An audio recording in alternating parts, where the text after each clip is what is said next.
자, 연속 자료예요. 우리가 알고 있는 모든 값은 거의 다 연속 자료입니다. 키, 몸무게, 온도, 그 다음에 여러 가지 것들, 시력, 그 다음에 이런 것들이죠. 다, 대부분 다. 그런데 이런 자료는 일일이 개별 데이터를 다 하기 어려우니까 아까 전에 우리가 묶은 것처럼 남자, 여자 이렇게 묶은 것처럼 그렇게 묶을 수가 없으니까 뭐예요? 전체 평균을 내죠. 평균은 다 알죠? 모든 값을 다 더한 다음에 나누기 n분의 1한 게 평균이잖아요. 그죠? 그럼 평균을 가지고 있습니다. 그래서 평균은 어떤 의미를 갖냐면 대표값의 의미를 갖는 거예요. 평균이라는 거는.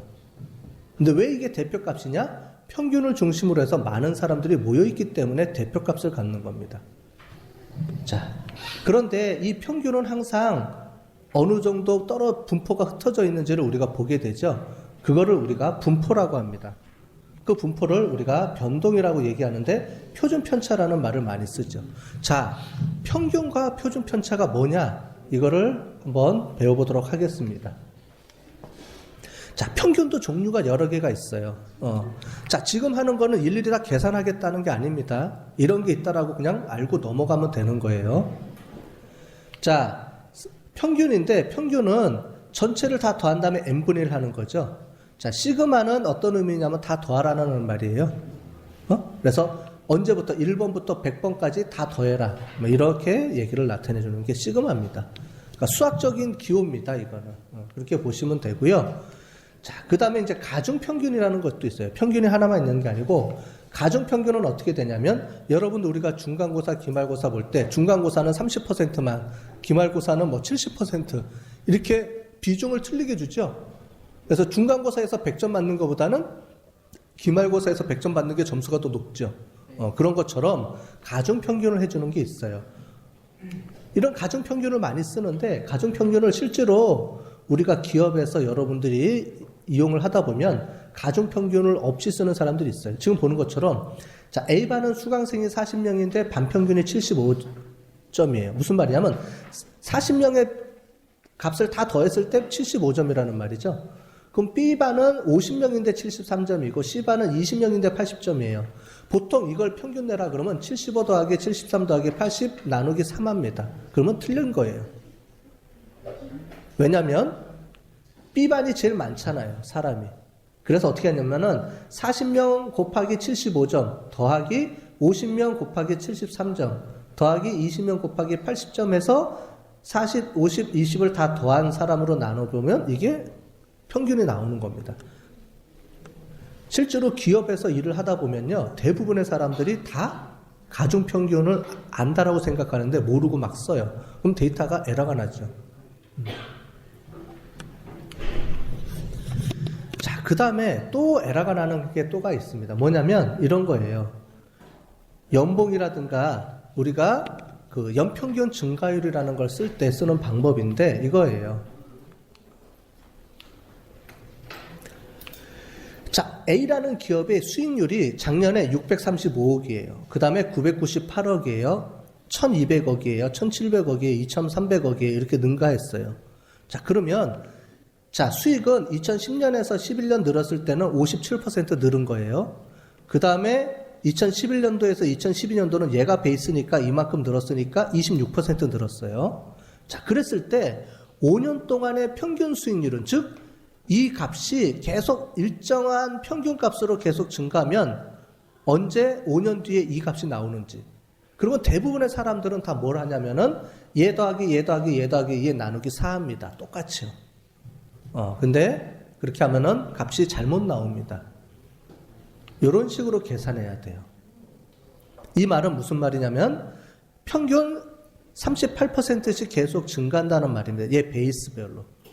이런 평균 계산법도 있어요. 자, 중요한 게 아니니까 그냥 넘어가는 겁니다. 나중에 이런 것들을 언제 배워요? 어디서? 통계학 시간에 배울 겁니다. 우리는 저런 게 있다라고만 하고 그냥 평균이 다양하구나 이 정도만 알고 넘어갑시다. 그 다음에 어떤 평균도 있냐면 이런 거예요. 조합 평균. 뭐냐면 단위가 두 개가 겹쳐 있을 때요. 거리하고 시간하고 붙으면 속도가 나오죠. 한 시간에 몇 킬로 갔느냐가 속도죠. 그죠? 자, 그래서 서울과 부산이 400km인데 가는데 시속 400km고 오는데 시속 100km 왔다면 왕복하는데 걸린 평균 시속을 하면 얘들 더하기 400 더하기 100 더하기 250km요 라고 똑같이 얘기합니다. 또 근데 그게 아니고 어떻게 돼요?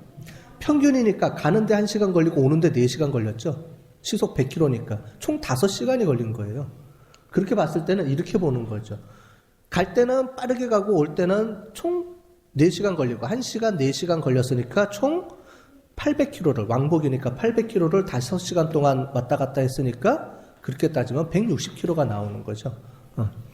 이런 다양한 분석 평균도 다양하게 있다는 거예요. 이런 것들을 여러분들이 다 이해를 하셔야 되는 거예요. 그 다음에 절단 평균들. 보통 우리가 그 스포츠 경기 할 때 뭐 다이빙 같은 거 할 때 10명의 심사위원들 중에서 최소값을 빼고 가죠. 바이어스가 생기니까. 똑같이 우리가 경제학에서도 이런 거를 우리가 씁니다. 그래서 이렇게 보면 이런 거를 해서 양쪽의 극단치를 빼서 값을 좀 보정해 주는 거예요. 뭐냐면 국회의원들 같은 경우에 특정 몇 명이 값이 엄청나게 높죠. 그래서 그런 사람들의 바이어스된 데이터들을 빼는 게 극단치 평균이라는 겁니다. 많이 씁니다. 경제학에서 우리 예측할 때 이런 평균인데 평균은 문제가 있어요. 어떤 문제가 있냐면 값을 다 더합니다. 자, 얘는 평균이 2예요. 얘는 평균이 2.7이고 얘가 평균 3.7이에요. 자, 그러면 이 반의 평균은 4.7이라고 얘기하면 틀리겠죠. 왜냐하면 얘는 실제로는 얘에 더 가깝잖아요. 그죠? 그래서 평균이라는 건 우리가 대표값을 가진다고 했는데 이 대표값이 이상하게 나오면 실제 데이터들은 이건데 엉뚱하게 여기 아무도 없어요. 아무것도 없는데 얘는 얘라고 숫자로는 얘를 나타내 주는 거예요. 이런 건 문제가 있다는 거죠. 대표값의 의미가 아니잖아요. 대표값은 가장 사람들이 많이 모인 값이에요. 그걸 대표값이라고 얘기를 하는 겁니다. 근데 평균이 보통 그걸 나타내 주기 때문에 그렇게 얘기를 해주는 거죠. 그래서 이런 식의 표시가 되는데 얘는 문제가 있다는 거죠.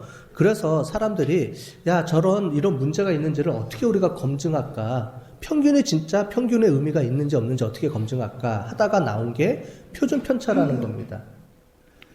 자, 얘는 다 똑같이 평균이에요. 평균 17분이에요. 진료받는 시간이. 그런데 A병원은 표준 편차가 4.4고요. B는 표준 편차가 9.4예요. 이게 무슨 말이냐면 평균 17분이 걸리는데 많을 때는 플러스 4.4분, 적을 때는 마이너스 4.4분 정도 걸린다 이 얘기예요. 얘는 빠를 때는 마이너스 9.4분 빼야 되죠. 그러니까 어떻게 돼요? 빠르면 10분 이내에도 진료를 받는 거고요. 길면 어떻게 돼요? 30분 가까이 되는 거죠. 이 점수를 보면 32분부터 5분까지 다양하죠. 얘는 일정해요. 자, 그래서 이 표준 편차라는 건 뭐냐면 이 분포가 일정하냐 아니면 막 극과 극을 달리느냐 이거를 보는 하나의 지표입니다. 표준 편차라는 거는요. 그래서 우리가 평균을 쓸 때는 항상 평균과 표준 편차를 같이 써요. 평균 얼마에 표준 편차 얼마. 항상 이렇게 우리가 숫자를 쓰게 돼 있습니다. 다. 여러분들이 나중에 보고서를 내거나 회사 같은 데 갈 때도 사장님들이 이런 데이터를 갖고 오라 그래요. 자, 이제 분석해서 갖고 와 보고해 하면 어떻게 하면 돼요? 질적 자료일 때는 표로 그려가면 되고요. 표, 남자 몇 명, 여자 몇 명 이렇게. 자, 키, 매출액 이런 걸 분석할 때는 어떻게 가면 돼요? 평균 매출액인데 매출액 3천만 원 하면 틀리죠? 3천만 원 플러스 3천만 원, 표준 편차는 1,000만 원입니다. 표준 편차는 200만 원입니다.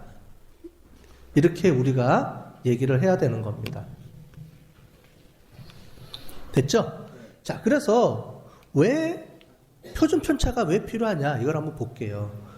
자, 범위입니다. 범위는 최대값과 최소값을 뺀 것을 범위라고 합니다.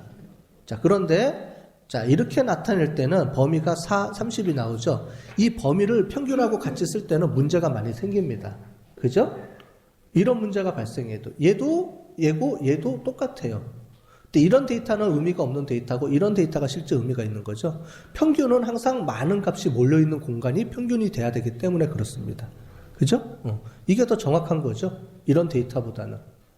그래서 범위만 가지고서는 이 범위만 양쪽 끝에 최대 최소만 갖고는 이 평균이 의미가 있다 없다를 구분하지 못한다는 거죠. 자, 그래서 그 다음, 그러면 일정한 평균을 중심으로 해서 데이터가 떨어진 거리를 다 재보자.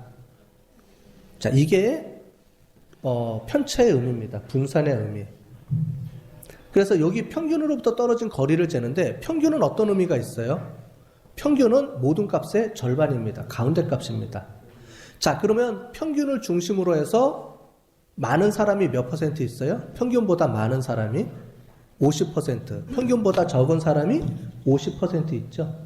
그죠? 그래서 자, 제가 평균입니다.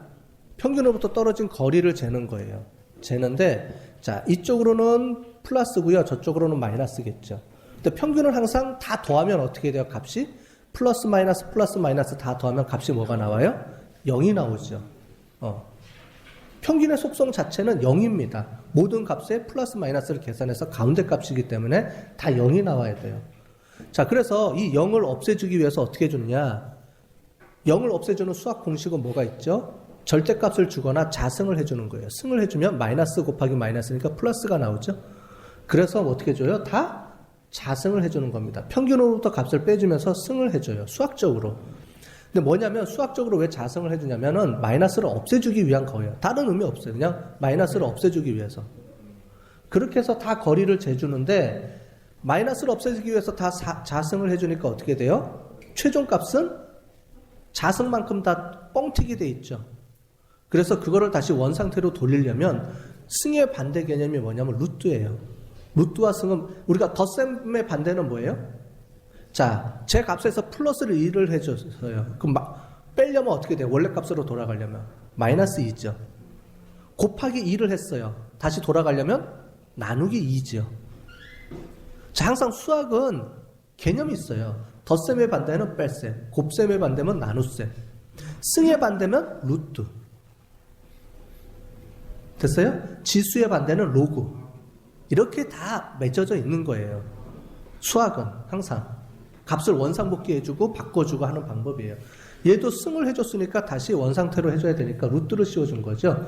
그게 이겁니다. 여러분들이 수학 시간에 배웠던 요 시그마의 자승, 얘는 거리를 다 제곱해 준 거다. 얘를 우리가 분산이라고 불렀었죠, 옛날에.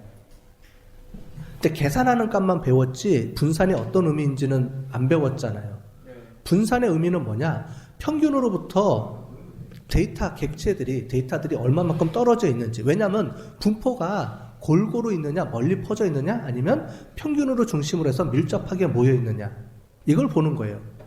실제로 평균이 의미가 있으려면은 모든 데이터들이 평균으로부터 다 모아져 있어야죠. 우리 키가 170이다, 평균 키가. 그럼 모든 사람이 170이면 제일 좋겠죠. 그럼 가장 대표값을 갖잖아요. 그런데 160도 있고 180도 있고 그 사이에서 왔다 갔다 하면 제일 좋겠죠. 근데 150부터 2m까지 있어요. 점점 벌어지면 평균이 의미가 없어지는 거죠. 그래서 평균이 의미를 갖는지를 보기 위해서 뭘 항상 쓰느냐면 평균 플러스 표준 편차. 표준 편차는 평균으로부터 데이터들이 얼마만큼 떨어져 있느냐. 근데 거리는 플러스 마이너스가 나오기 때문에 다 플러스 마이너스를 다 없애주기 위해서 자승을 해준다. 그 자승한 값을 우리는 분산이라고 부르고요. 원래대로 회복시킨 값. 자승을 해줬으니까 다시 원래대로 회복시키려면 승의 반대 개념에 루트를 씌우면 원래 값으로 되돌아오죠. 그러니까 그 값이 루트를 씌워서 이 값을 우리가 표준 편차라고 부릅니다. 그러니까 평균과 표준 편차의 의미는 뭐냐? 평균은 대표값, 모든 값의 중앙값. 표준 편차는 중앙값으로부터 데이터가 오밀조밀하게 모여있다, 널리 퍼져 있다. 이거를 보는 기준값이 표준 편차라는 겁니다. 이해되셨죠? 그래서 통계학에서는 평균과 표준 편차가 중요합니다. 평균과 표준 편차가. 자, 그에 대한 사례 내용입니다. 자, 연속 자료를 그래서 이렇게 분석해 보면 이렇게 나옵니다.